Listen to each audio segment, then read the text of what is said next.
Before anything else, cars are made with profit in mind. They're designed and put together in a way that makes the big corporations they're part of money.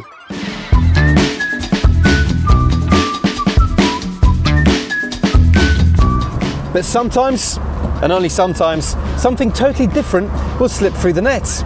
Dear viewers, if you've not met before, allow me to introduce you to the Saab 900 Turbo. Over the decades, Sweden has blessed humanity with some of the finest things life has to offer.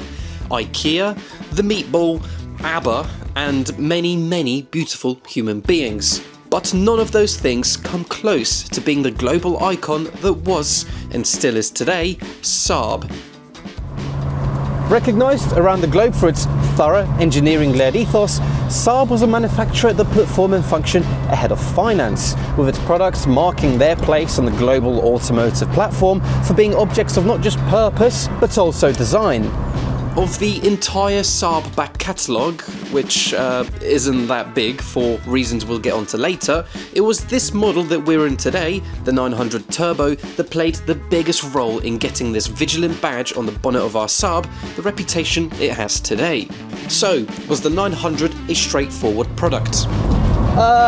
As you can probably guess, not quite. Let me show you.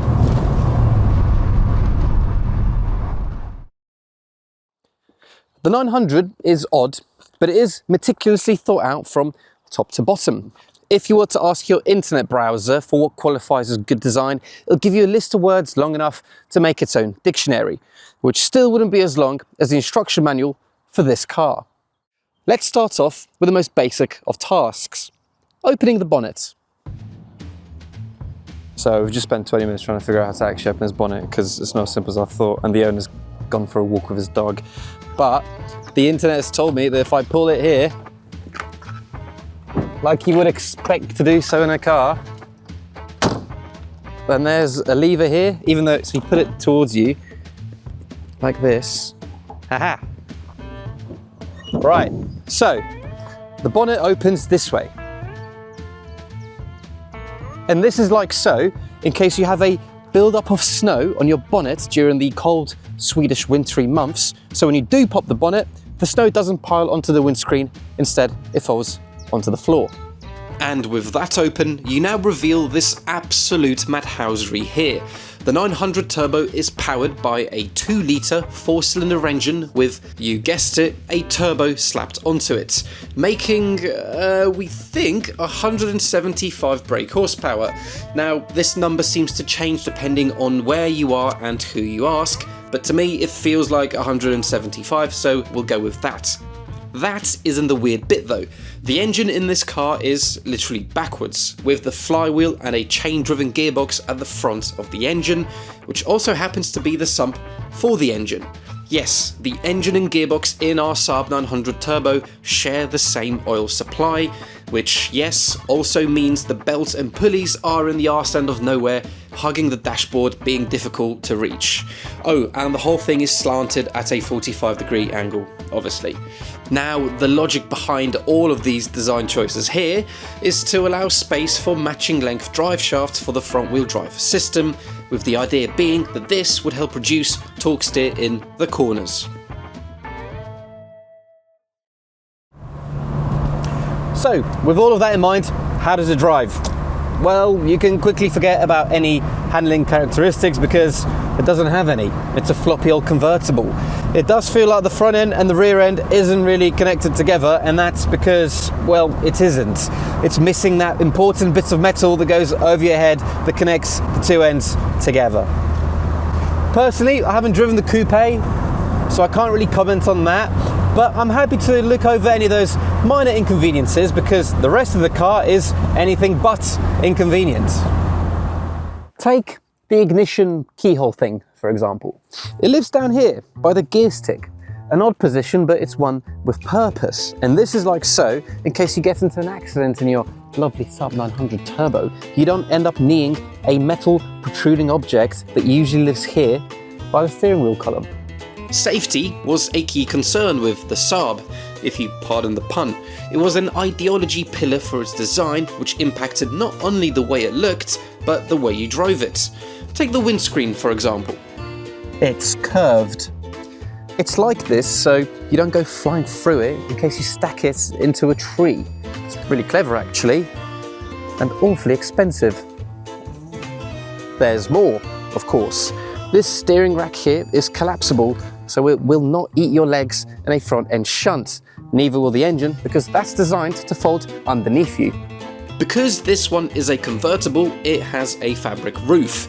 But unlike other convertibles at the time, this one is expensively double-lined to keep everything, including yourself and your very important passengers, nicely insulated during the cold Swedish winter months. There's a lot of design going on with this car. I could keep going, so I will. It has no door jamb. Take a look for yourself. The door goes all the way down past the center line here. And this is like so you can get in and out of your Saab 900 without getting your trousers dirty on the jamb that's usually here. Very clever. It keeps getting better too. See those vents on the bonnet? Well, despite having turbo written on the back of it, those vents have nothing to do with performance-related airflow. They are there to get this, accommodate the first ever car cabin air filter. That's one for your pub quiz.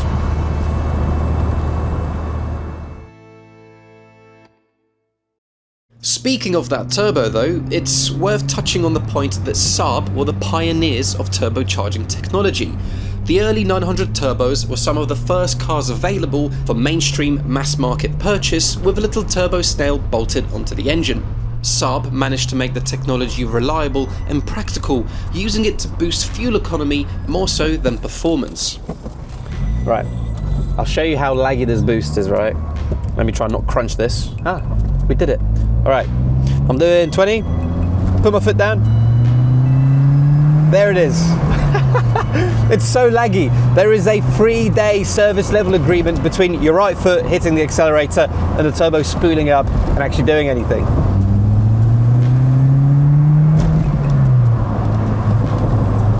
You do get a sudden surge of power whenever you rev it out. This is a very traditional, old-fashioned feeling turbo setup.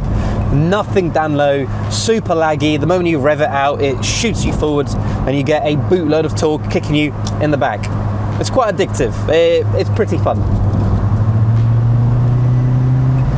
This engine, paired with the rest of the Quirky design, helped to make the Saab 900 Turbo a cult icon.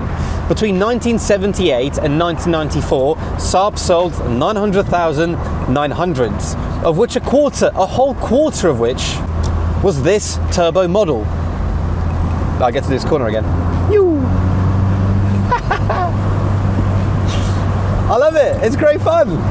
Having no roof on a day like today, oh man, you can't beat it. This is what cars are all about. It's just mega. And I can double the throttle, the boost kicks in, I go flying, I can lift off, it cruises back down the revs, and I can do it again. I don't need to switch gears. Literally, you just leave it in third or fourth on a national B lane here in the UK. All the gears you need, and you can just go. Fantastic, absolutely fantastic.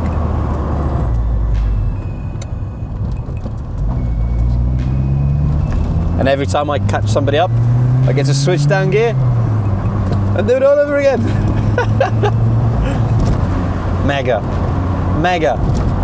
Honestly, shame my hair's not made for convertibles, because otherwise this would be perfect. The 900 Turbo quickly became Saab's halo product. Its pursuit of function made it a hit with anyone who wanted a great product that wasn't flashy or self-indulgent. In process, it carved out its specific niche of customers who all loved it because it offered a laser-focused product with an ownership experience like no other. The standard 900 was great, but the Turbo was the greatest. The Turbo helped to elevate Saab in the same way that the M3 elevated BMW or the Quattro helped Audi. And that's where we soon begin to discover the curse of prioritizing a product over a profit. Unlike BMW or Audi, who were selling 100 separate models between the two of them, when this specific 900 Turbo was a brand new car, Saab was offering the market not 100 different models, but 2. That's right, 2. If you were to walk into a Saab dealer in 1992, you could get this car and one other model. And that wasn't even a real Saab either. It was just a big Fiat dressed in a Swedish outfit, trying to keep up with its bigger, posher competition, and failing to do so. And as such, nobody bought it. Saab's engineering and innovation-led philosophy was to its own detriment, really. Its focus on the things that made the turbo great came with the cons of complex and high production costs, which elevated its price tag away from the more humble, affordable competition, therefore chucking it into the ring with the bigger titans of the car industry such as BMW and Audi, who had economies of scale under their belt the Saab couldn't even dream of. Saab did this to themselves. They made themselves too niche. By the time this specific car was bought brand new in 1992, this model was already basically 15 years old. And because it was so niche, it never sold to the mass market it needed to in order to survive. And while even during those 15 years, this model did make Saab some money, because even with all its edge, it was still just a little bit profitable, the profits simply weren't big enough. To cut a long story short, come the turn of the millennia, Saab needed more money. In a pickle with limited options at hand, it turned to good old Uncle Sam and his buddies at General Motors for cash.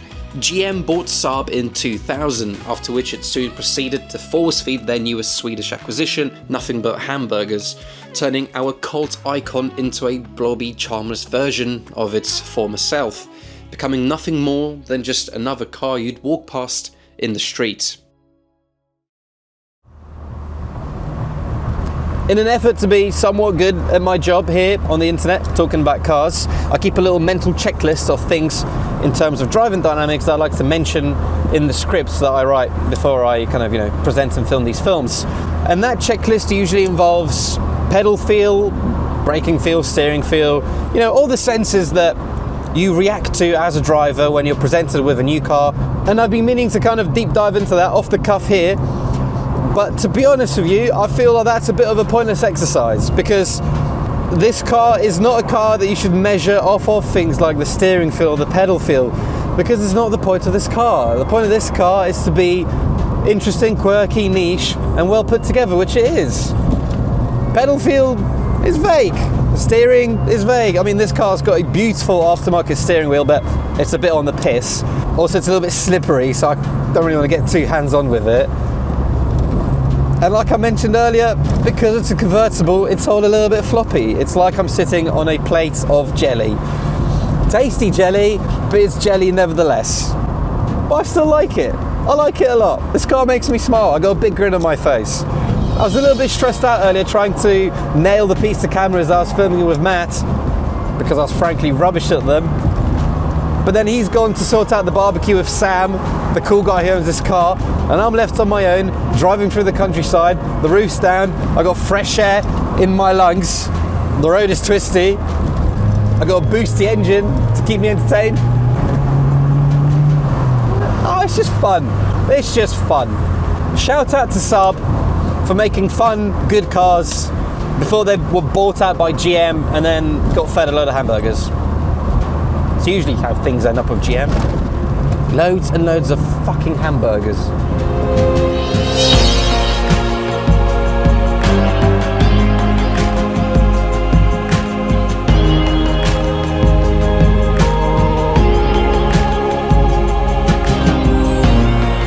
Greatness and creativity costs a lot. Shrinking your profit margins in pursuit of a great product and the hope of large sales numbers is ultimately a risk.